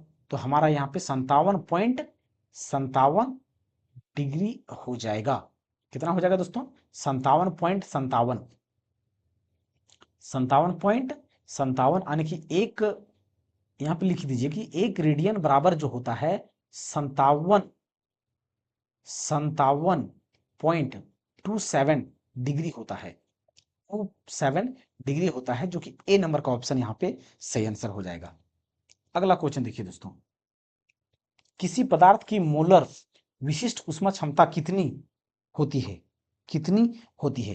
तो देखिए दोस्तों, ये क्वेश्चन दोस्तों अच्छा लेवल का क्वेश्चन थोड़ा सा पूछा गया था। ये क्वेश्चन थोड़ा अच्छा लेवल का क्वेश्चन पूछा गया था। इसको हल करना दोस्तों आसान नहीं है। तो यहाँ पे बात को समझिए दोस्तों। पहले यहाँ पे ये म्यू दिया गया है, तो म्यू क्या होता है? तो मोलों की संख्या होता है। म्यू क्या होता है? मोलों की संख्या होता है। यहाँ पे मोलों की संख्या को दर्शा रहा है, मोलों की संख्या को दर्शा रहा है, यानी कि म्यू बराबर यहाँ पे जो होगा दोस्तों, मास, ऊपर में हम क्या रखेंगे? मास बट्टा मोलर मास, मास बट्टा मोलर मास, ये हमारा यहाँ पे दर्शाता है। Mu equal to mass upon molar mass. या तो इसको हम यहाँ पे इस प्रकार से मास द्रव्यमान, और ये पे मास, इस प्रकार से इसको हम लिख सकते हैं। अब हम क्या जानते हैं दोस्तों कि जो हमारा फॉर्मूला क्या होता है, हीट, जब हीट हमारा विशिष्ट ऊष्मा से पास होता है तो Q equal to m s delta t होता है। क्या होता है? एम एस डेल्टा टी होता है। तो यहाँ पे एम एस डेल्टा टी होता है। तो हमें क्या बोला गया है यहाँ पे? यानी कि विशिष्ट ऊष्मा क्षमता। तो विशिष्ट ऊष्मा क्षमता हमारा क्या है? एस है। तो हमें क्या चाहिए? एस का वैल्यू चाहिए। तो एस को हम क्या करेंगे? एक तरफ रखेंगे, बाकी सबको एक तरफ ले जाएंगे। तो यहाँ पे क्यू, यहाँ पे चेंज इन हीट लिख देते हैं दोस्तों, क्योंकि हीट लिया है तो चेंज इन हीट में ले जाएंगे। तो एम यहाँ पे हमारा कहाँ गया? नीचे चला जाएगा। और डेल्टा टी भी हमारा कहाँ चला जाएगा? नीचे चला जाएगा। कहाँ पे चला जाएगा? नीचे चला जाएगा। अब अब यहाँ पे एम यानी कि मास की जगह पर हमको क्या लिखना पड़ेगा? तो यहाँ पे एम इक्वल टू हम क्या लिखेंगे? म्यू एम लिखेंगे। क्या लिखेंगे? म्यू एम लिखेंगे। क्या लिखेंगे दोस्तों? म्यू एम लिखेंगे। तो अब यहाँ पे हम एम जो यहाँ पे मास है, जो एम है यहाँ पे दोस्तों, इस एम को अगर हम, ये क्या हो रहा है? चेंज इन हीट है। अगर इस एम को हम, यहाँ पे एम है, और अगर इस एम को हम, एम को अगर एम से यहाँ पे मोलर मास के बारे में बोला गया तो एम से डिवाइड करेंगे। मोलर मास के बारे में बोला गया है तो एम से क्या करेंगे? डिवाइड करेंगे। तो यहाँ पे एस डेल्टा टी होगा, एस डेल्टा टी होगा। और इस पूरी जगह पर मोलर की बात किया दोस्तों, यहाँ पे मोलर की बात किया, तो मोलर के बारे में जब बोला जाए तो डायरेक्ट यहाँ पे हम एम अपॉन एम लेते हैं, यानी कि इसके जगह पर डायरेक्ट हम क्या लेंगे? म्यू को ले लेंगे। क्या लेंगे? म्यू को ले लेंगे। Mu equal to s delta t, s delta t. अब यहाँ पे एस चाहिए हमें, एस चाहिए, तो एस के लिए हम क्या करेंगे? बराबर कुछ पर ले जाएंगे। चेंज इन हीट यानी कि change in temperature, change in change in heat, ये क्या है? क्यों हमारा हीट को दर्शा रहा है, हीट दर्शा रहा है। और ये म्यू जब बराबर के उस पर जाएगा तो क्या होगा? ये गुना में, तो बराबर के उस पर, यानी कि ये भागा में चला जाएगा। और ये ऊपर है तो ये भी हमारा क्या होगा? नीचे में चेंज इन टेम्परेचर आ जाएगा। तो ये हमारा निकल कर के आ जाता है यहाँ पे। तो जो स्पेसिफिक हीट मोलर के फॉर्म में 1/μ equal to change in heat upon change in temperature, change in heat upon change in temperature. तो कौन सा ऑप्शन हो जाएगा? कौन सा ऑप्शन हो जाएगा? Change in heat change in temperature, यानी कि ए नंबर का ऑप्शन हो जाएगा। ए नंबर का ऑप्शन हो जाएगा। अगला क्वेश्चन देखिए दोस्तों। लंबाई एल और त्रिज्या आर वाले किसी बेलनाकार तार का प्रतिरोध आर है, तो उसी सामग्री में बनी तिगुनी लंबी और तिहाई त्रिज्या वाले, सेम एक क्वेश्चन दोस्तों पीछे में करा चुका हूं। तो देखिए इसमें क्या बोला गया है कि rho upon L upon a है। ए है फॉर्मूला हमारा होता है, तो rho l upon pi r square, pi r square. तो इसको इक्वेशन हम 1 मानेंगे। लेकिन जब रेजिस्टेंस क्या होगा, ये R1 इसको मान लेते हैं, ये R2। तो रेजिस्टेंस क्या होगा जब, जब तिगुनी लंबाई, लेंथ को क्या कर दिया जाएगा? 3 गुना लेंथ कर दिया गया। और और एक तिहाई अधिक त्रिज्या, एक तिहाई अधिक त्रिज्या, एक तिहाई क्या दोस्तों? अधिक त्रिज्या, यानी कि त्रिज्या को क्या करेंगे? अधिक यानी कि एक तिहाई अधिक त्रिज्या, और एक तिहाई अधिक त्रिज्या, यानी कि तिहाई की बात कर रहे हैं। तो तिहाई की बात कर रहे हैं तो त्रिज्या को क्या करेंगे? 1/3 करेंगे, पाई और 1/3 आर अपॉन 3। तो ये R2 बराबर क्या होगा? Rho 3L upon pi are का क्यूब, और 3 3 होती है 27, 3 का क्यूब कितना हो जाएगा? 27। कितना हो जाएगा? 27 हो जाएगा। सॉरी सॉरी, क्यूब यहाँ पे कैसे आएगा दोस्तों? यहाँ पे तो स्क्वायर आएगा ना। यहाँ पे क्या होगा? स्क्वायर आएगा। एक सेकंड दोस्तों, इसको मिटा देता हूँ, फिर से देख लीजिएगा इसको। जैसे कि यहाँ पे और त्रिज्या क्या बोला है? तिहाई बोला है। तिहाई क्या बोला? तिहाई, यानी कि पाई आर बट्टा 3 का यहाँ पे क्या हो जाएगा? स्क्वायर हो जाएगा। तो जब स्क्वायर हो जाएगा तो R2 बराबर क्या होगा? Rho 3L upon pi r square, 3 3 9। 3 तिया 9, तो ये 9 ऊपर जाके क्या होगा, मल्टीप्लाई हो जाएगा। 9 क्या होगा, मल्टीप्लाई हो जाएगा, तो आर बराबर R2 बराबर कितना हो जाएगा, यानी कि 3 9 तिया 27, ऊपर 27 हो जाएगा अपॉन इक्वल टू, और साथ ही साथ ये रो L अपॉन 5R², 5R²। अब ये टर्म हमारा पूरा का पूरा क्या है, R1 के बराबर है, यानी कि R2 बराबर R1 27 R1, यानी कि 27 गुना हो जाएगा। तो यहाँ पे डी नंबर का सही आंसर हो जाएगा। सामग्री, किसी सामग्री के डैश का मान जितना अधिक होगा उतनी ही तेजी से यह ऊष्मा को संचारित करेगा। यानी कि दोस्तों देखिए, जिसका किसी भी वस्तु का अगर थर्मल कंडक्टिविटी उसमें जितना अधिक होगा, जितना अधिक होगा उसमें उतना अधिक हीट सप्लाई होगा, उसमें उतना अधिक हीट सप्लाई होगा। थर्मल कंडक्टिविटी, यहाँ पे डी नंबर का सही आंसर हो जाएगा। अगला क्वेश्चन देखिए दोस्तों, अगला क्वेश्चन क्या है दोस्तों कि अपने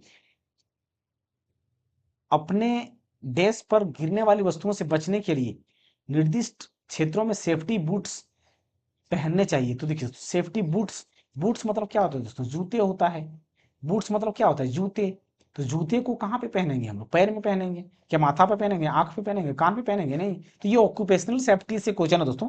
ऑक्यूपेशनल सेफ्टी का मतलब 1-2 क्लास लेके आके बता दूंगा। तो यहाँ पे ए नंबर का क्या होगा दोस्तों, बिल्कुल सही आंसर हो जाएगा। हेड के लिए देखिए दोस्तों, अगर सर की बात करें तो हेड को सुरक्षा के लिए हम क्या कर पहनेंगे, हेलमेट पहनेंगे। आंख की सुरक्षा के लिए क्या पहनेंगे, हम गॉगल्स पहनेंगे। कान की सुरक्षा के लिए क्या पहनेंगे, ईयर सेफ्टी, सेफ्टी वगैरह कुछ पहनेंगे हम। अगला क्वेश्चन क्या है दोस्तों कि 2 ओम 6 ओम के दो प्रतिरोध श्रृंखला में जुड़े हुए हैं और यह संयोजन 12 वोल्ट की बैटरी से जुड़ा है, तो 6 ओम प्रतिरोधक में धारा कितनी होगा। तो देखिए दोस्तों, ये क्या है, दोनों क्या है, सीरीज में है। दोनों रेजिस्टेंस सीरीज में जोड़ा गया है और ये 12 वोल्ट की बैटरी के साथ जुड़ा हुआ है। पहला क्या है, 2 ओम है, दूसरा क्या है, 6 ओम है, और यहाँ पे 12 वोल्ट का बैटरी जा रहा है, 12 वोल्ट का बैटरी है। अब बोला क्या है कि इसमें 6 ओम रेजिस्टेंस में करंट कितना पास होगा, इसमें करंट कितना पास होगा ये पूछा गया है। लेकिन मैं पहले बता रखा हूं दोस्तों कि जो जब सीरीज होगा तो करंट उसमें क्या होगा, कांस्टेंट होगा। करंट क्या होगा, कांस्टेंट होगा जब सीरीज होगा तब, यानी कि श्रेणी क्रम में होगा तब। और वोल्टेज होगा कांस्टेंट जब पैरेलल क्रम में जुड़ा हुआ होगा। वोल्टेज कांस्टेंट होगा जब पैरेलल यानी कि समांतर क्रम में जुड़ा हुआ हो तब। तो यहाँ पे हमें करंट निकालना है सिर्फ कि यहाँ से कितना करंट फ्लो होगा। तो V इक्वल टू क्या होता है, IR। तो करंट निकालना है V अपॉन R। वोल्टेज हो गया 12 और सीरीज में है तो डायरेक्ट जोड़ देंगे, यानी कि 8। तो कितना हो जाएगा, 4 दूना 8, 4 तिया 12, यानी कि 1.5 एम्पियर। तो करंट क्या होगा, 1.5 एम्पियर। तो 1.5 एम्पियर, 1.5 एम्पियर ही क्या हो जाएगा दोस्तों, बिल्कुल सही आंसर हो जाएगा। बिल्कुल सही आंसर हो जाएगा। क्यों दोस्तों, क्योंकि हमने क्या कहा कि सीरीज में जब भी जोड़ा जाता है तो करंट हमेशा क्या होता है, कांस्टेंट होता है। तो पूरे सर्किट में करंट क्या होगा, 1.5 एम्पियर ही होगा। तो यहाँ पे डी नंबर का क्या होगा दोस्तों, बिल्कुल सही आंसर हो जाएगा।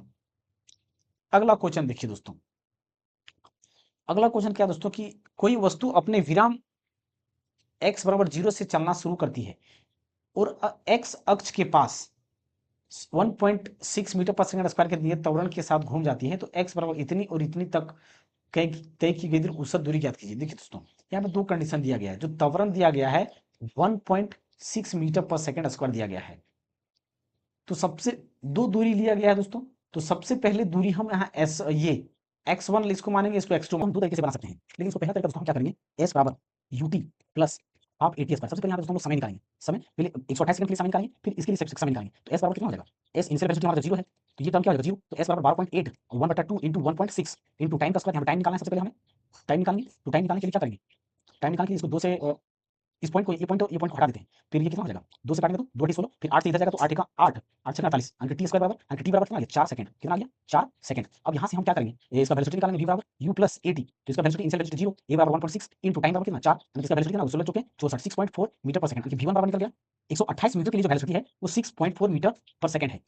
अब दूसरी के लिए वेलोसिटी निकालना पड़ेगा दोस्तों। तो इसमें भी फिर हम क्या करेंगे, s बराबर ut plus half at square. तो इसका अब क्या लेंगे हम, इस डिस्टेंस को लेंगे, डिस्टेंस ले लेंगे, फिर ut बराबर 0, फिर हाफ a बराबर 1.6 into T square, into T square यहाँ से काटेंगे 0.8, फिर 8, फिर इसको टी स्क्वायर बराबर 20 अपॉन 0.8, ये पॉइंट से ऊपर जाएगा तो कितना हो जाएगा 8 एका 8, 8 एका 8, फिर 8 दूना 16, 8 5 40, यानी कि टी स्क्वायर बराबर 25, तो टी बराबर यहाँ पे 5 सेकंड हो गया, 5 सेकंड। अब इससे वेलोसिटी कितना निकल जाएगा v2, v बराबर यूक्लिड इनिशियल वेलोसिटी क्या है 0 है, तो a बराबर 1.6 * 5, तो 16 बचे 80, तो v2 कितना आ जाएगा 8 मीटर पर सेकंड। अब इसका औसत एवरेज पूछा गया है, तो एवरेज क्या करना है, औसत हम निकालने के लिए, औसत वेग निकालने के लिए, औसत वेग बराबर क्या करेंगे दोस्तों हम, v1 + v2 upon 2 upon 2 upon 2, तो कितना दिया गया, v1 बराबर कितना आ गया 6 और ये 8 अपॉन 2, 8 से 14, 8 से कितना हो जाएगा 14। इसका अब देखिए तो ये तो 6.4 + 8 अपॉन 2 यानी कि 8 6 14 और 4 यानी कि 2 से भाग देंगे तो 2 से 14 और 2 दूना 4, 7.2 7.2, तो 7.2 यहाँ पे यानी कि सी नंबर का क्या होगा, बिल्कुल सही आंसर हो जाएगा। अब देखिए दोस्तों इसको एक तरीके से और बना सकते हैं, इसको एक तरीके से और बना सकते हैं, मैं बता देता हूँ, आप बना लीजिएगा, आप प्रयास करके देख लीजिएगा। जैसे कि देखिए दोस्तों इसको एक तरीके से और हम कैसे बना सकते हैं, अ, सबसे पहले क्या करना होगा इसमें दोस्तों, पहले इसका velocity v square plus 2as, v square बराबर क्या होता है u स्क्वायर प्लस 2as होता है, तो इनिशियल वेलोसिटी तो क्या हो गया 0, तो ये 0 हो गया, तो ये वेलोसिटी v1 हम मान लेंगे, v1 को निकालना है, 2 a बराबर कितना हो जाएगा 1.6 इंटू s बराबर कितना है 128, यहाँ से v1 निकल जाएगा, और v2 निकालने के लिए अब क्या करेंगे, फिर से 2as यही फॉर्मूला लेके चलेंगे, v स्क्वायर होगा, लेकिन यहाँ पे v स्क्वायर, और यहाँ पे v1 बराबर क्या हो जाएगा, फिर रूट अंडर ये सारा का सारा आ जाएगा, तो v1 और v2 यहाँ पे 2 * 1.6 इंटू यहाँ पे अब क्या ले लेंगे 20 ले लेंगे, तो v2 बराबर कितना आ जाएगा, v2 बराबर 16 दूना 32, 32 दूना 64, 64 जीरो आएगा, यानी कि v2 बराबर कितना आ जाएगा 8 मीटर पर सेकंड आ जाएगा, और यहाँ से v1 बराबर 6.4 मीटर पर सेकंड आ जाएगा, तो v2 हो गया। तो फिर यहाँ पे एवरेज औसत चाल निकालने के लिए क्या करना पड़ेगा, 6.4 प्लस ये 8 आ गया, 8 से 14 बट्टा यानी कि 14.4 बट्टा 2, तो यहाँ पे कितना हो जाएगा 7.2 मीटर पर सेकंड, तो यहाँ पे सी नंबर का क्या होगा दोस्तों, बिल्कुल सही आंसर हो जाएगा। अगला क्वेश्चन, अगला क्वेश्चन क्या है दोस्तों, कि समुद्र के पानी के स्तर का बढ़ना और घटना मुख्य रूप से घूमती हुई पृथ्वी पर देश के गुरुत्वाकर्षण के कारण डिपेंड करता है, तो वो ये भूगोल का, ज्योग्राफी का दोस्तों, तो हर किसी को मालूम होगा कि चंद्रमा के गुरुत्वाकर्षण त्वरण के कारण ही ऐसा होता है, ऐसा होता है, तो यहाँ पे ए नंबर का क्या होगा, बिल्कुल सही आंसर हो जाएगा। अगला क्वेश्चन देखिए दोस्तों, अगला और अंतिम क्वेश्चन आज का क्या है दोस्तों, कि कोई कार 400 मीटर की दूरी 20 सेकंड में तय करती है, यानी कि तो इसका किलोमीटर चाल यानी कि स्पीड चाल पूछा गया, चाल बराबर हमारा क्या होता है, दूरी बटा समय, दूरी बट्टा समय, 10 से 10 और 2 दूना 4 यानी कि 20 मीटर पर सेकंड, लेकिन हमें पूछा गया है किलोमीटर प्रति घंटा में, तो इस 20 को किलोमीटर प्रति घंटा में चेंज करने के लिए 18/5 से गुना करेंगे, तो 5 चौके 20 और 18 × 4 18 चौके 72 किलोमीटर प्रति घंटा, option number D, option number D.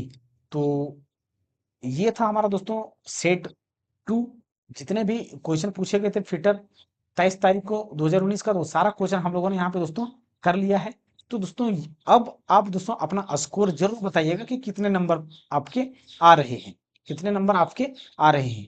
और हाँ दोस्तों, अगर आप पहली बार हमारे इस चैनल में आए हैं तो हमारे इस चैनल को दोस्तों सब्सक्राइब कीजिए और दोस्तों के साथ शेयर अवश्य कीजिए। और अगर आप इसका पीडीएफ डाउनलोड करना चाहते हैं तो ये टेलीग्राम का स्कैनर है, यहाँ पे टेलीग्राम से स्कैन करके ज्वाइन कर सकते हैं और आप फिर इसका पीडीएफ डाउनलोड कर सकते हैं, इसका पीडीएफ डाउनलोड कर सकते हैं। लिंक और दोस्तों सपोर्ट करने का दोस्तों प्रयास जरूर कीजिएगा। थैंक यू दोस्तों, मिलते हैं अगले क्लास में, तब तक के लिए जय हिंद दोस्तों, थैंक यू दोस्तों।